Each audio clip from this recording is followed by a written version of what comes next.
فرمایا امام مالک رحمت اللہ علیہ کا جب انتقال ہوا، کون امام مالک انتقال ہوا، دونوں کندھے چھلے پڑے تھے، غسل دینے والوں نے غسل دیا، ماں سترا ہوا تھا، خون نکل رہا تھا، کسی نے پوچھا مالک کون سی دیوار سے گرا، کون سی گاڑی سے تیری ٹکر ہو گئی، کہاں سے گرے، دونوں کندھے چھلے پڑے ہیں۔ اللہ اکبر میرے عزیزو، جنازہ اٹھایا، اللہ اکبر۔ کون امام مالک جس نے ایک حج کیا دوبارہ مدینے سے قدم نہ رکھا اور کہا ایسا نہ ہو مدینے سے قدم باہر رکھو میری موت آ جائے؟ کون امام مالک رحمت اللہ علیہ؟ جب جنازہ اٹھا ایک دن ایک ان کا مرید کہنے لگا تم پوچھتے تھے نا ہمارے امام کے کندھے کیوں چھلے ہوئے ہیں؟ فرمایا جب حضور کے روزے کی چھاؤں سے حدیث پڑھا کے گھر جایا کرتا، بیچ گلی کے نہ چلتا کرتا، گلی کے کناروں کے ساتھ دیوار کے ساتھ کندھے گھسا گھسا کے چلا کرتا۔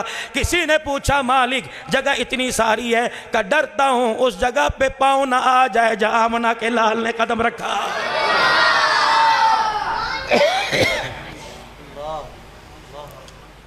امام اعظم ابو حنیفہ رحمت اللہ علیہ کے بارے میں آیا، مرید کہنے لگے حضرت جی چلے عمرہ کرنے۔ فرمایا عمل پلے کوئی نہیں، خدا کی قسم پچھلے سے پچھلے سال قسم میں نے اس لیے اٹھائی، باب 11 نمبر 11B سے جہاں ہمارا ہوٹل تھا، بچے ساتھ تھے، میری گھر والی مجھے کہنے لگی حنان کیا بات ہے، یہ نوجوان لڑکا اتنی داڑھی یوں دیوار کے ساتھ حضور کے روزے کو کھڑا دیکھ کے روتا رہتا ہے۔ ایک دن میں نے عزیزو پتہ نہیں کون سی نماز میں نے اسے بلایا، میں نے کہا بیٹے ادھر آ، 7-8 دن ہو گئے تجھے یہیں کھڑا ہر نماز میں پاتا ہوں۔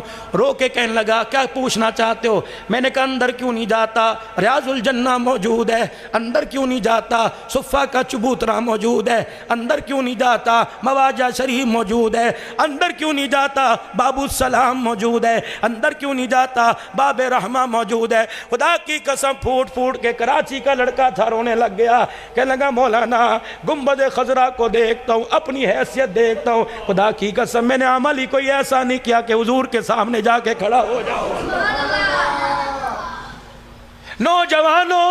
نوجوانوں اس جوان کو تو خیال آ گیا جس کی 70 سال عمر ہو گئی، ابھی 12 ربیع الاول کو سبز جھنڈا لے کے باہر نکلے گا اور کہے گا غلام یہ رسول میں موت بھی قبول ہے۔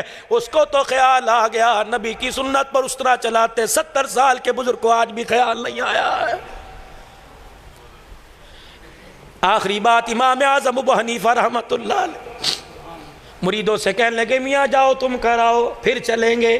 بار بار مرید کہنے لگے ایسا امام جو عشاء کے وضو سے فجر کی نماز پڑھے ہم لے کے جا رہے ہیں، جانے کو تیار نہیں۔ فرمایا مکے میں جتنے دن رہنا، مدینے میں 3 دن سے زیادہ نہیں رہنا۔ امام صاحب جیسے آپ کہیں بھلا بسلا کے مدینے شریف لے گئے، 1 دن گزرا، 2 دن، تیسرے دن امام اعظم ابو حنیفہ نے اپنی گٹھڑی بغل میں باندھ لی، فرمایا چلو بھائی وعدہ پورا، 3 دن سے زیادہ نہیں رہنا۔ لوگ کہنے لگے کیسا وقت کا امام ہے، لوگ مدینے میں مرنے کی دعا کرتے ہیں، یہ مدینے سے بھاگنے کی دعا کر رہا ہے۔ حضرت داڑھی کو ہاتھ لگاتے ہیں، 1 دن اور ٹھہر جاؤ، کرتے کرتے 9 دن گزر گئے۔ امام اعظم ابو حنیفہ رحمت اللہ علیہ اپنے مریدین کے سامنے ہاتھ جوڑ کے کھڑے ہو گئے، کہا اگر تم جاتے ہو جاؤ ورنہ مجھے اجازت دو، میں نبی کے مدینے سے جا رہا ہوں۔ لوگوں نے چیمگوئیاں شروع کر دی، لوگوں نے کیسا آج کے رسول ہے جو حضور کے مدینے سے بھاگنے کی باتیں کر رہا ہے، نبی کے مدینے میں مرنے کی حدیثیں سناتا ہے اور نبی کے مدینے سے بھاگنے کی باتیں کرتا ہے۔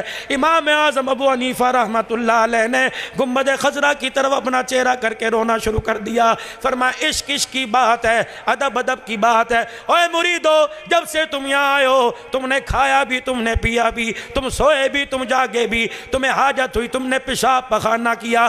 اللہ کی عزت کی قسم ہے مدینے میں داخل ہوا تھا، وضو کر کے آیا، آج 9 دن ہو گئے امام اعظم نے اللہ اکبر پیشاب پخانہ نہیں کیا۔ آج دنیا ان کو کہتی ہے 4 حدیثیں یاد تھی۔ اللہ غبار المدینہ شفاء من کل داء۔ میں بات کروں مولانا قاسم نانوتوی رحمت اللہ علیہ کی، اللہ اکبر، جس نے زندگی کے اندر کبھی کالے رنگ کا جوتا نہیں پہنا،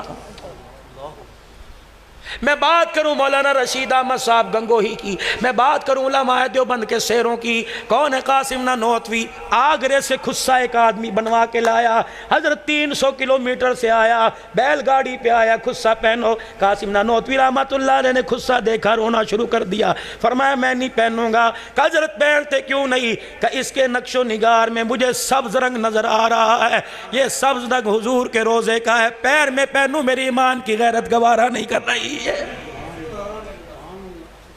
مولانا رشید احمد صاحب گنگوہی رحمت اللہ علیہ اللہ اکبر صفہ کے چبوترے پہ کھڑے ہو کے واپس آ جاتے ہیں۔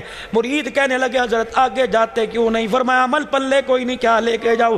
چوتھے دن تہجد کے وقت حضور علیہ السلام کے روزہ انور پر حاضری دے کے مسکراتے آئے۔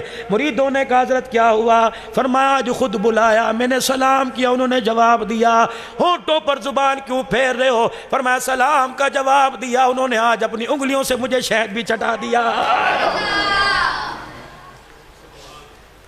اللہ آپ کو مجھے مدینے کی بہار نصیب فرمائے۔ فرمایا جس کا ارادہ ہو، نیت جس کی ہو، آج نیت کر لو، حضرت عمر کی دعا پڑھ لو، اللہم ارزقنی شہادت فی سبیلک وجعل موتی فی بلد حبیبک۔ حضرت عمر کی دعا، یا اللہ موت دے تو شہادت کے رتبوں والی دینا، قبر کی جگہ دے اللہ جنت البقیع میں صحابہ کے قدموں میں دے دینا۔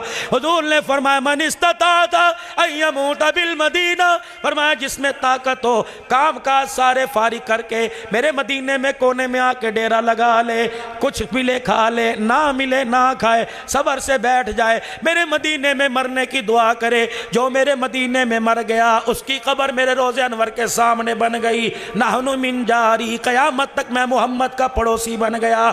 پڑوسی کا پڑوسی پر حق ہے، قیامت کا دن ہوگا میں اکیلا جنت میں نہیں جاؤں گا، پڑوسی کا ہاتھ پکڑ کے جنت میں لے کے جاؤں گا۔